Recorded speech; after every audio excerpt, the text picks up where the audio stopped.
I was driving home late one summer night from a friend's place about 2 towns over.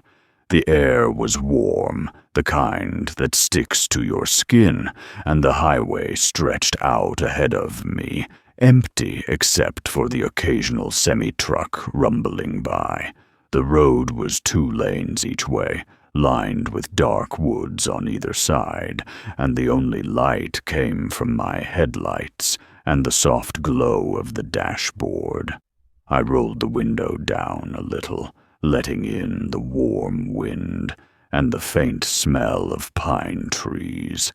My phone sat face down on the passenger seat, no music playing, just the quiet hum of my car against the asphalt. It was one of those nights where everything felt too still, like the world was holding its breath. About half an hour into the drive, I noticed something strange in the rearview mirror. A pair of headlights appeared in the distance. Nothing unusual at first, but after a while, I realized the car was keeping the exact same distance behind me. Not gaining, not falling back. Just there. I told myself it was nothing, just another driver on a late-night trip. But after 10 minutes of this, I felt my stomach tighten. The car didn't change lanes. It didn't speed up or slow down. It just hovered there, as if it was tethered to me. The road curved and stretched on for miles, and I tried to ignore it. I even turned on the radio, letting the static and faint country music fill the silence. But when I glanced at the mirror again, the car was closer. Too close. Its high beams weren't on, but I could make out the shape of the vehicle now, an old, boxy sedan, dark-colored, the kind you don't see much anymore. I switched lanes to see if it would pass. Instead, the car switched with me, keeping the same distance. My hands tightened on the steering wheel, and I could feel my heart beating in my throat. For the next 5 miles, this continued. Whenever I changed lanes, the car mirrored me perfectly.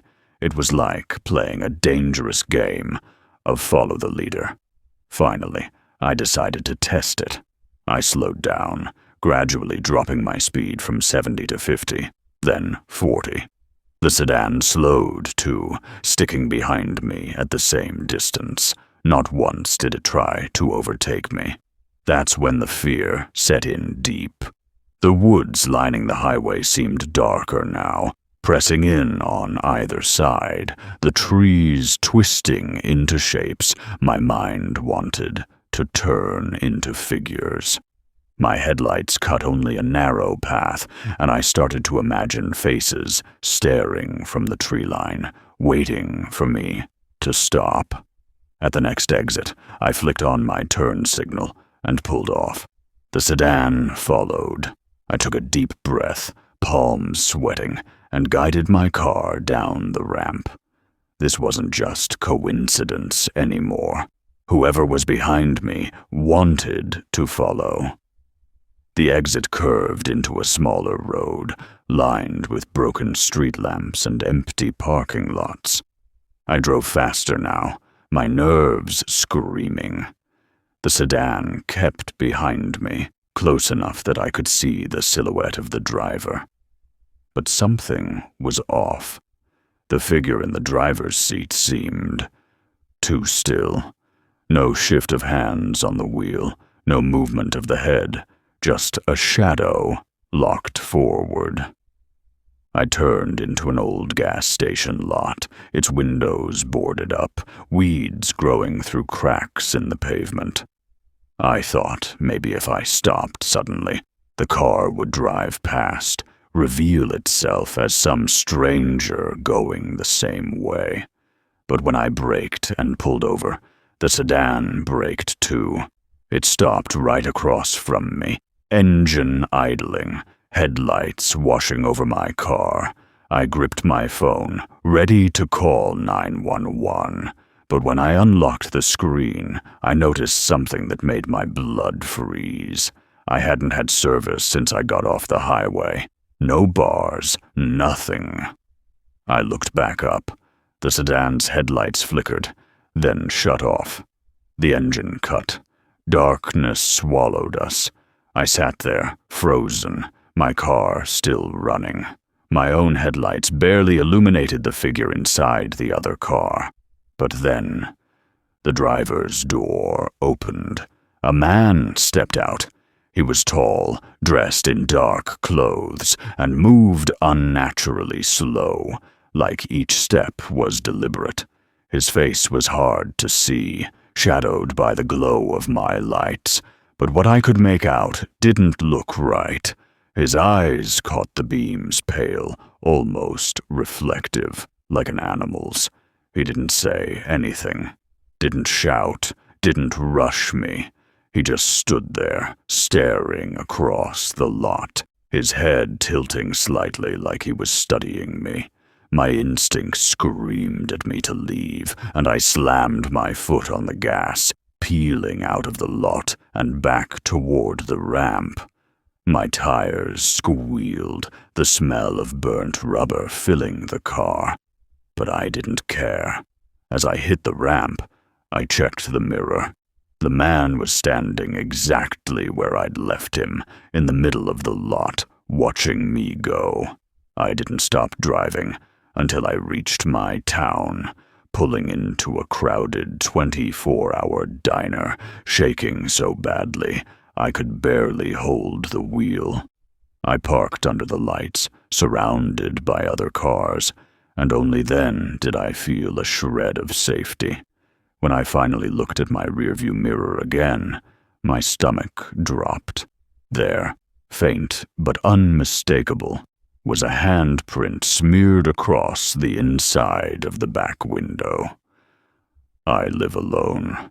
Nobody had been in my back seat, and that's when it hit me. The man I saw in the lot, he wasn't following me.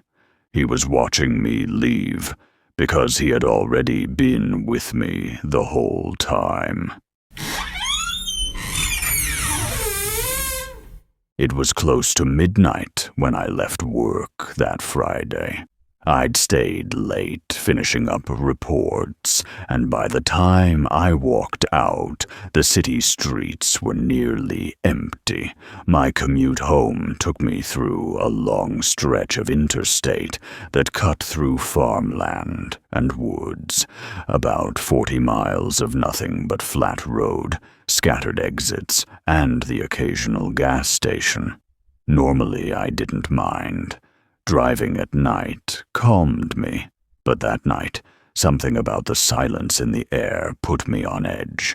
The road felt too quiet, too empty, like I was the last person left awake. About 20 minutes into the drive, I noticed a white van parked on the shoulder up ahead. Its hazard lights were on, blinking in the dark, the flash reflecting off the guardrails. At first, I didn't think much of it. People break down all the time. But as I got closer, I realized something was strange. The van wasn't pulled all the way over. Its back end jutted slightly into the right lane, forcing cars to move left. I slowed a little, shifting into the left lane. The van looked old, no logos, no windows along the sides, just the kind of panel van you see in crime shows. The rear doors were wide open, and in the brief sweep of my headlights, I could see something inside. Not tools, not luggage, just a single chair, bolted to the floor in the center of the van. A chair. I passed it quickly, my skin crawling, and glanced at the mirror. That's when I saw him. A man stood at the back of the van, just outside the open doors. I hadn't seen him when I drove past. It was like he appeared the second I passed. He didn't move, didn't wave for help, didn't have a phone in his hand. He just stood there, watching my taillights. I tried to shake it off. Maybe he was waiting for roadside assistance. Maybe he was hiding when I drove past. But 10 minutes later, headlights appeared behind me. A pair of bright beams moving fast. I told myself it was nothing, but as the vehicle closed in, my stomach dropped. It was the same white van.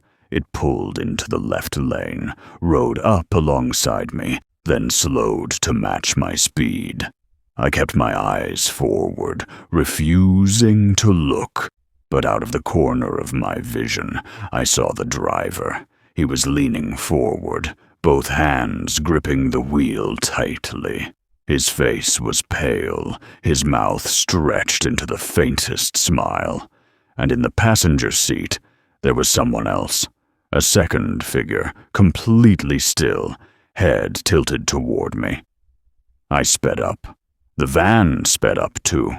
I slowed down. The van slowed down. It was playing with me. Finally, it dropped back behind me, tailing so close I could barely see its headlights in my mirror. My heart pounded. I thought about pulling off at the next exit. But what if they followed? What if they forced me off the road? That's when the van's headlights blinked off. For a few seconds, the road behind me was pitch black. Then they blinked on again, even closer. I slammed the accelerator, my car whining as I pushed it faster. 90, 95. The van kept up, never falling back. My mind raced with every horror story I'd ever heard. Kidnappings, people disappearing on highways, bodies found in fields. Up ahead, I saw an exit sign, gas, food, 24-hour truck stop. I swerved onto the ramp, tires screeching. The van followed, but as I barreled into the truck stop lot, filled with semis and lit up with sodium lights, the van suddenly veered off, pulling back onto the highway. I sat in my car, shaking, watching its taillights disappear into the night. I didn't drive straight home. I stayed at the truck stop for an hour, sitting under the buzzing lights, trying to convince myself it was over. Finally, I gathered the courage to get back on the road. When I pulled into my driveway around 2 a.m., I felt a wave of relief. My house sat quiet, the street empty, safe. But as I got out and walked up the path to my front door, I froze. There, in the grass by my porch steps, were fresh tire tracks, wide, heavy, like a van had been parked there.